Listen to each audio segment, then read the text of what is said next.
함께 기도드리겠습니다.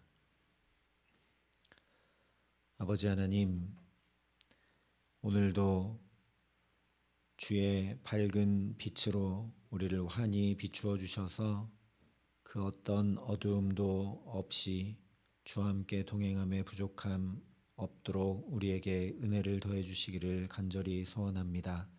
근심도 염려도 또 마음의 무거운 짐들도 주의 빛으로 환히 비추어 주셔서 우리가 주와 함께 기쁨과 감사로 살아감에 부족함 없도록 이 시간 우리에게 말씀하여 주시고 성령으로 역사하여 주시옵소서. 예수님 이름으로 기도합니다. 아멘. 오늘 우리에게 주시는 하나님 말씀은 사무엘상 14장 38절부터 46절의 말씀입니다. 사무엘상 14장 38절부터 46절의 말씀을 봉독해 드리겠습니다. 하나님의 말씀입니다. 사울이 이르되 너희 군대의 지휘관들아 다 이리로 오라. 오늘 이 죄가 누구에게 있나 알아보자. 이스라엘을 구원하신 여호와께서 살아 계심을 두고 맹세하노니 내 아들 요나단에게 있다 할지라도 반드시 죽으리라 하되 모든 백성 중 한 사람도 대답하지 아니하매 이에 그가 온 이스라엘에게 이르되 너희는 저쪽에 있으라. 나와 내 아들 요나단은 이쪽에 있으리라. 백성이 사울에게 말하되 왕의 생각에 좋은 대로 하소서 하니라. 이에 사울이 이스라엘의 하나님 여호와께 아뢰되 원하건대 실상을 보이소서 하였더니 요나단과 사울이 뽑히고 백성은 면한지라. 사울이 이르되 나와 내 아들 요나단 사이에 뽑으라 하였더니 요나단이 뽑히니라. 사울이 요나단에게 이르되 내가 행한 것을 내게 말하라. 요나단이 말하여 이르되 내가 다만 내 손에 가진 지팡이 끝으로 꿀을 조금 맛보았을 뿐이오나 내가 죽을 수밖에 없나이다. 사울이 이르되 요나단아 내가 반드시 죽으리라. 그렇지 않으면 하나님이 내게 벌을 내리시고 또 내리시기를 원하노라 하니 백성이 사울에게 말하되 이스라엘의 이 큰 구원을 이룬 요나단이 죽겠나이까 결단코 그렇지 아니하니이다. 여호와의 살아계심을 두고 맹세하옵나니 그의 머리털 하나도 땅에 떨어지지 아니할 것은 그가 오늘 하나님과 동역하였음이니이다 하여 백성이 요나단을 구원하여 죽지 않게 하니라. 사울이 블레셋 사람들 추격하기를 그치고 올라가매 블레셋 사람들이 자기 곳으로 돌아가니라. 아멘. 이스라엘 초대왕으로 세움받은 사울인 자신의 왕 즉위식 설교이자 사무엘의 마지막 고별 설교에서 애절하게 전했던 이야기를 하나도 행치 않습니다.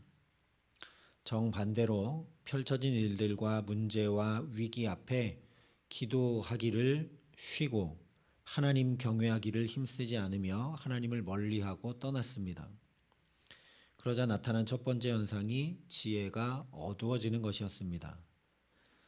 사람과 사건을 정확히 판단하고 분별하여 행하지 못하고 금식 명령을 내려 군사들을 심히 피곤하게 만들어 버렸습니다.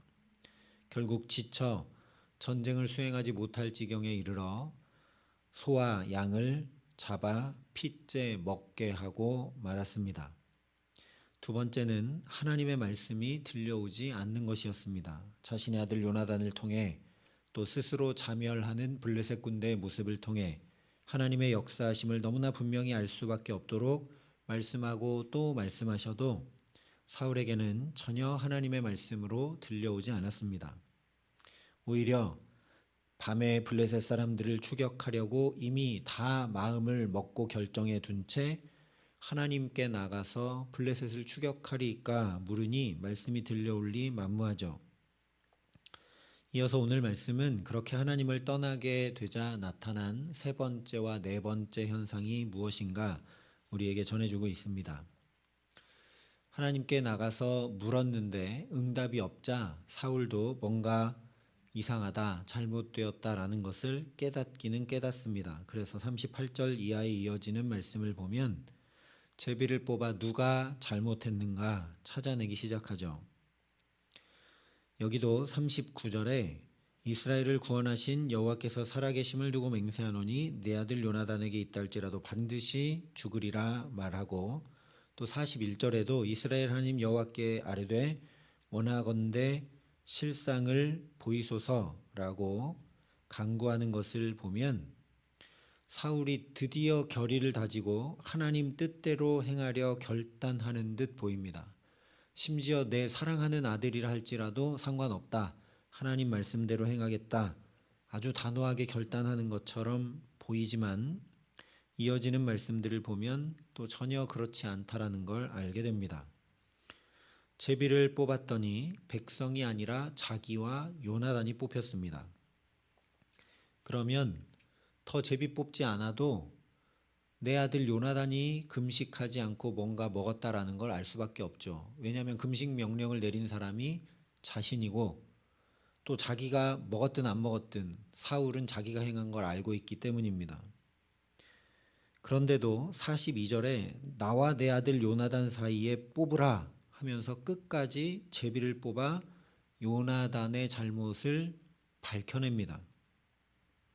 그러니 사울이 제비 뽑기를 한 목적은 하나님의 뜻이 어디에 있는가 그것을 묻고 구하고 알고자 한 것이 아니라, 또한 잘못이 있다면 그것을 회개하고 새롭게 하려고 함이 아니라 모든 책임을 제비 뽑힌 그 사람에게 다 돌리려고 한 것임을 알 수 있습니다. 원래 자녀의 잘못에 대한 책임은 마땅히 부모가 지는 것이죠. 사실 백성 중 한 사람이 잘못했다 할지라도 왕이라면 자기가 하나님 앞에 엎드려 자비와 긍휼을 구해야 마땅합니다. 그것이 지도자의 모습이죠. 그런데 44절에 사울이 이렇게 얘기합니다. 요나단아, 내가 반드시 죽으리라. 그렇지 않으면 하나님이 내게 벌을 내리시고 또 내리시기를 원하노라. 정말 자기밖에 모르는 이기적인 사람이 사울인 것이 분명하게 드러나고 있습니다. 아무리 왕으로서 약속하고 맹세했어도 자식 문제라면 차라리 백성 앞에 무릎을 꿇어서라도 용서를 구해야 마땅할 겁니다. 차라리 내가 이 벌을 달게 받겠다라고 해야 그것이 아비의 모습이고 또 왕의 모습이겠죠. 세상에서도 정상 참작이라는 것을 합니다. 아무리 요나단이 금식 명령을 어기고 꿀을 찍어 먹었다 해도 요나단은 그 명령을 내리는 자리에 있지 않아서 듣지 못했고, 또한 요나단을 통해 이 전쟁이 놀라운 승리를 거두고 있으니 이 모든 상황을 감안해야 하죠. 그런데 아들을 향해 한다는 말이 내가 반드시 죽으리라, 그렇지 않으면 하나님이 내게 벌을 내리시고 또 내리시기를 원하노라입니다. 제비 뽑혀 그 잘못이 드러난 요나단, 내가 죽지 않으면 내가 벌을 받고 말게 될 거다, 그런 얘기죠. 나는 피해보지 않겠다. 너 때문에 내가 하나라도 손해보지 않겠다. 또한 이스라엘 왕으로서 권위를 나는 무너뜨릴 생각이 하나도 없다, 그런 얘기입니다. 이런 사울과 거의 비슷한 모습을 우리가 살펴본 적이 있습니다. 바로 사사 입다의 경우죠. 암몬 자손과의 전쟁에서 이기면 가장 먼저 나와서 자기를 영접하는 그 사람을 하나님께 드리겠습니다, 내게 승리를 주십시오 라는 말도 안 되는 서원을 했습니다. 전쟁에서 승리한 후에 개선장군이 되어 돌아온 입다는 자기를 무남동녀 딸이 소고잡고 춤추며 기뻐 맞이하고 나오자 옷을 찢으면서 어찌할꼬 내 딸이여, 너는 나를 참담하게 하는 자요, 너는 나를 괴롭게 하는 자 중에 하나로다. 내가 여호와를 향하여 입을 열었으니 능히 돌이키지 못하리로다 부르짖습니다. 언뜻 보면 애통하고 참람해하며 탄식하는 것처럼 보이지만 다시 잘 살펴보면 잘못된 서원을 이행하여 자기에게 죄가 되는 것을 면하려 하는 입다의 치졸하고 비정하며 이기적인 처신일 뿐입니다. 내가 잘못했다, 내가 서원을 잘못했다, 내가 너무 미련하게 행했다, 그것 때문에 너를 괴롭게 해서 내가 너무 미안하다라고 딸에게 사죄해야죠. 또한 하나님 앞에 하나님, 저의 무지와 저의 이기적인 마음을 용서해 주십시오. 하나님 앞에 거룩히 행해야 될 서원을 너무 가벼이 행하고 미련하게 행한 저를 용서하여 주십시오라고 100번 사죄해도 모자랄 텐데 내가 잘못했다는 말은 한마디도 없고 딸을 향해서 너는 나를 괴롭게 하는 자구나. 너는 나를 참람하게 만드는 자구나 라고 탓하고 있습니다. 사실 서원에 대해 말씀하는 레위기와 민수기 말씀을 보면 서원한 사람의 형편을 존중해서 서원의 변경이 얼마든지 가능한 것을 말씀합니다. 예를 들어 어떤 여인이 서원을 했는데 남편이 그것을 허락하지 않으면 무효가 됩니다. 인간은 연약하고 실수도 하기 때문에 하나님 주신 율법이 이런 연약한 우리를 위한 사랑의 율법이지 우리를 올가매거나 걸려 넘어뜨리게 하는 짐과 걸림돌이 아니라고 분명히 말씀해주고 있습니다. 하지만 입단은 하나님의 그런 말씀에도 무지하고 하나님을 잘 알지도 못하여서 이방 신들처럼 인신제사를 받으시는 신으로 잘못 알고 딸의 형편과 마음은 전혀 살필 줄도 모르고 오직 자기 입장만 나는 벌 받으면 안 되겠고 내가 하나님 앞에 서원했으니 그대로 행해야 되겠고 하면서 처신하고 있습니다. 오늘 사울이 똑같다라는 거죠. 이 잘못된 맹세를 그대로 행하려 하면서 요나단아 반드시 내가 죽으리라 그렇지 않으면 하나님이 내게 벌을 내리시고 또 내리시기를 원하노라 선포합니다. 하지만 자기가 그렇게 왕으로서 체면을 유지하기 위해 내가 명령 내린 것이 철회될 수 없다라고 하는 것, 하나님 앞에 자기가 맹세를 어긴 벌을 받지 않으려 하는 것, 비열하고 이기적으로 이 무모한 맹세를 행하려 하는 것을 이제 백성이 막아섭니다. 결국 이 맹세는 취소됐고 요나단은 죽지 않게 되죠. 이것이 바로 하나님을 떠나면 나타나는 세 번째 결과라는 겁니다. 하나님을 떠나면 내 시야도 좁아지고 마음과 생각도 바늘구멍보다도 더 좁아져서 자기밖에 모르는 아주 이기적인 존재로 전락하게 됩니다. 처음 에덴 동산에서부터도 그랬습니다. 하나님을 떠나 범죄하게 되니까 하와는 뱀 핑계를 대고 아담은 하와와 그 하와를 주신 하나님 핑계를 대면서 자기밖에 모릅니다. 그렇게 이기적이 되어서 자기를 위해 온갖 것을 채우고 주관하고 조정하면 잘 될 것 같지만 전혀 그렇지가 않습니다. 오히려 참람한 수치를 당하게 됩니다. 45절에 백성이 사울에게 말하되 이스라엘의 이 큰 구원을 이룬 요나단이 죽겠나이까 결단코 그렇지 아니하니이다.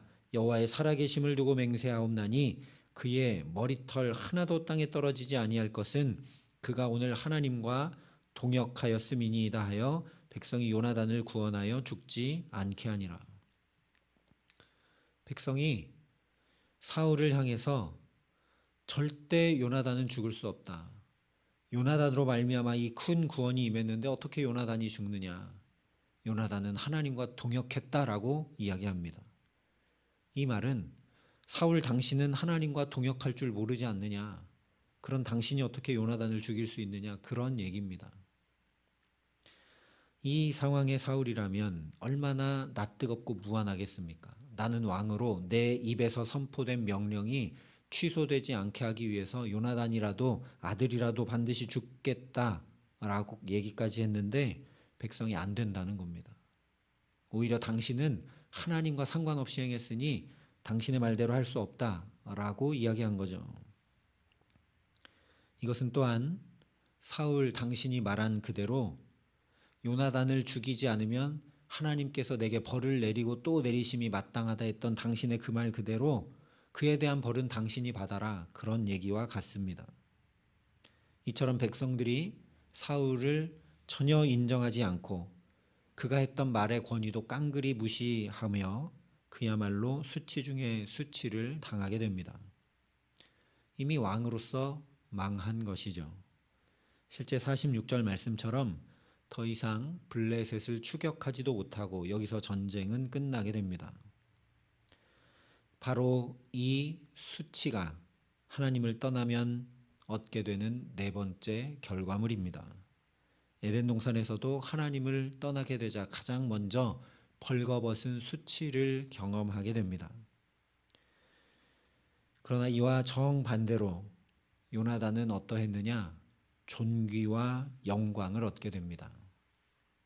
모든 백성들이 요나단은 하나님과 동역했다라는 사실을 알고 인정하고 선포합니다. 나는 하나님과 동역했습니다. 나는 억울합니다. 이것은 제가 벌 받을 일이 아닙니다. 자기가 변호한 게 아닙니다. 자기가 한마디 말도 하지 않았는데 주변의 모든 백성이 요나단은 하나님과 함께 했습니다라고 알고 인정하고 선포합니다. 또한 분명히 자기 아버지가 너를 죽이지 않으면, 네가 그 책임을 감당하지 않으면 하나님께서 나에게 벌을 내림이 마땅하다라고까지 얘기했는데 망하는 정도가 아니라 당장 죽을 것이 분명한 그 자리에서도 죽지 않고 살게 됩니다. 그래서 성경이 분명한 구원이라는 표현을 담아서 백성이 요나단을 구원하여 죽지 않게 하니라 말씀하고 있죠. 이렇게 기록되어 있지만 사실 우리는 그 의미를 압니다. 백성이 아니라 하나님이 요나단을 구원하셨다라는 겁니다. 하나님을 가까이 하니 구원하시는 하나님께서 요나단에게 영광과 존귀로 관씌우시고 또한 모든 사람에게 칭찬과 인정을 받게 하시고 또한 요나단의 삶을 건져 구원하셨다라는 말씀입니다. 그러니 오늘 우리도 이렇게 하나님 가까이 하기를 사모하며 나아갈 수 있기를 간절히 소망합니다. 이런저런 잘못과 어려움들이 바로 나의 무지와 어리석음과 믿음 없음의 탓인 것을, 내가 하나님을 더 가까이 하지 못해서 이기적으로 살고 때로 수치와 모욕을 당하게 되는 것을 깨달아 알게 하시는 은혜 더해 주시기를 간절히 기도합니다. 하나님 앞에 진실로 그런 무지와 잘못, 사랑하지 못하는 이기심, 완악함 등등 못난 나의 실상을 보이소서, 하나님 나의 실상을 보이소서라고 간절히 구하며 은혜를 구하는 저와 여러분 될 수 있기를 바랍니다. 그렇게 죄를 인정하고 회개함으로 언제나 주님의 자비와 은혜와 긍휼을 구하기에 오늘 요나단처럼 여러 가지 문제와 아픔과 괴로움과 근심에서 건져 구원해 주시는 주님의 놀라운 은총 가운데 살아가게 하시기를 예수님의 이름으로 간절히 축원합니다. 함께 기도하시겠습니다. 아버지 하나님, 오직 구원은 하나님께 있음을 고백합니다. 그 하나님에게서 멀리 떠나면 떠날수록 내 시야는 좁아질 수밖에 없고 이기적이 될 수밖에 없고 죄악으로 치달을 수밖에 없음을 사울의 모습을 통해 보게 됩니다. 아버지, 그러니 우리가 하나님을 더 가까이 하는 은혜를 누릴 수 있도록 성령으로 우리를 붙들어 주시옵소서. 주님께 가까이 나아감으로 요나단과 같이 영광과 존귀와 인정을 받는 복된 삶, 어려움과 또 아픔 가운데 건짐받는 구원의 은총을 누리는 복된 삶을 주와 함께 살아감에 부족함 없도록 오늘 이 첫 시간도, 기도하는 이 귀한 시간도 주님께 더 가까이 나아갈 수 있도록 우리를 붙드시고 함께하여 주시옵소서. 이제는 주 예수 그리스도의 은혜와 하나님의 사랑과 성령님의 교통하심이 여기 머리 숙여 하나님께 가까이함이 내게 복임을 고백하며 살아가기를 소원하고 결단하는 여기 모인 모든 주의 성도들과 사랑의 빛교회 모든 교우들과 이 나라 이 민족과 이 귀한 복음을 오늘도 세계 만방에 전하시는 선교사님들 가운데 이제로부터 영원토록 함께 하시기를 간절히 축원하옵나이다. 아멘.